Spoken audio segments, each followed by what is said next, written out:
मेरे माता पिता एवं मेरा बचपन। परम सत्य की खोज और उसके साथ जुड़ा गुरु शिष्य संबंध प्राचीन काल से ही भारतीय संस्कृति की विशेषता रही है। इस खोज के मेरे अपने मार्ग ने मुझे एक भगवत स्वरूप सिद्ध पुरुष के पास पहुंचा दिया, जिनका सुघड़ जीवन युग युगांतर का आदर्श बनने के लिए ही तराशा हुआ था। वे उन महान विभूतियों में से एक थे जो भारत का सच्चा वैभव रहे हैं। ऐसे सिद्ध जनों ने ही हर पीढ़ी में अवतरित होकर अपने देश को प्राचीन मिस्र और बेबीलोन के समान दुर्गति को प्राप्त होने से बचाया है।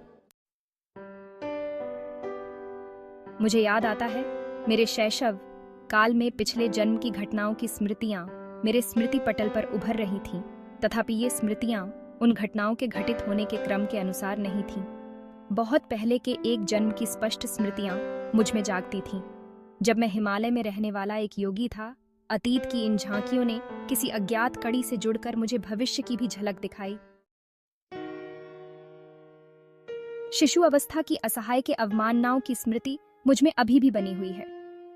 चल फिर पाने में और अपनी भावनाओं को मुक्त रूप से व्यक्त कर पाने में असमर्थ होने के कारण मैं विक्षुब्ध रहता था। अपने शरीर की अक्षमताओं का भान होते ही प्रार्थना की लहरें मेरे भीतर उठने लगती थीं। मेरे व्याकुल भाव अनेक भाषाओं के शब्दों में मेरे मन में व्यक्त होते थे। विविध भाषाओं के आंतरिक संभ्रम के बीच मैं धीरे धीरे अपने लोगों के बंगाली शब्द सुनने का अभ्यस्त होता गया। यह थी शिशु मस्तिष्क की मन बहलाने की सीमा, जिसे बड़े लोग केवल खिलौनों और अंगूठा चूसने तक ही सीमित मानते हैं। इस मानसिक विक्षुब्धता और मेरा साथ न देने वाले शरीर के कारण कई बार मैं झल्लाकर आकुलता से रो पड़ता था। मेरी आकुलता पर परिवार में सबको होने वाला विस्मय मुझे याद है, सुखद स्मृतियां भी अनेक हैं। मेरी माँ का दुलार और तुतलाने तथा लड़खड़ा के चलने के मेरे आरंभिक प्रयास।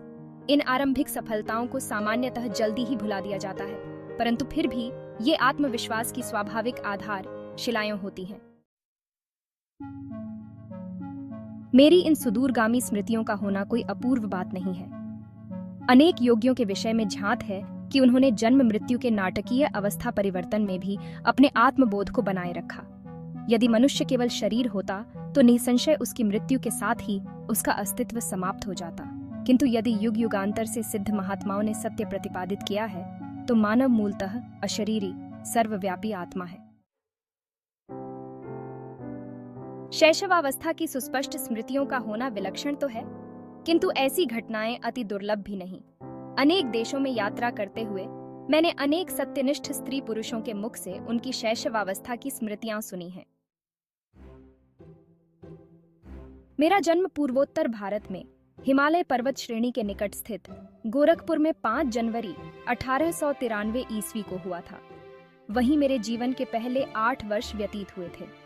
हम 8 बच्चे थे, 4 भाई और 4 बहनें। मैं मुकुंदलाल घोष, भाइयों में दूसरा और माता पिता की चौथी संतान था।